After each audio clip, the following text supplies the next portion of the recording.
Informasi lain, Saudara, mantan Menteri Kominfo Budi Aris Setiadi mengaku siap jika dipanggil sebagai saksi dalam perkara judi online. Budi menegaskan dirinya tidak terlibat dalam pengamanan situs judi online, apalagi menerima fee sebesar 50%.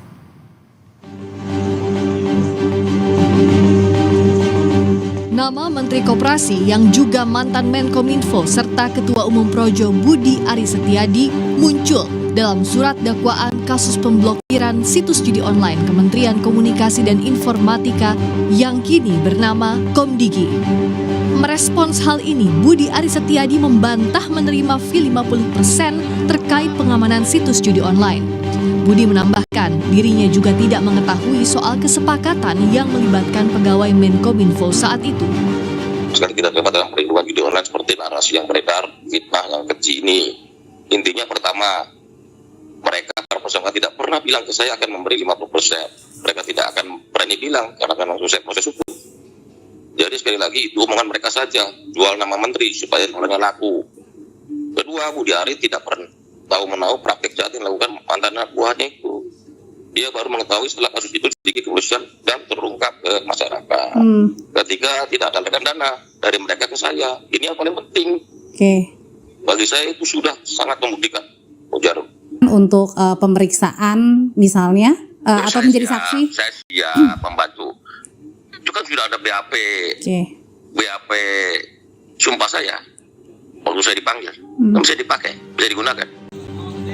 Terkait kasus judi online yang melibatkan ex-pegawai Kominfo, Kapus Penkum Kejaksaan Agung Harli Siregar menyatakan Budi Aris bisa dihadirkan ke persidangan jika dibutuhkan dalam upaya pembuktian.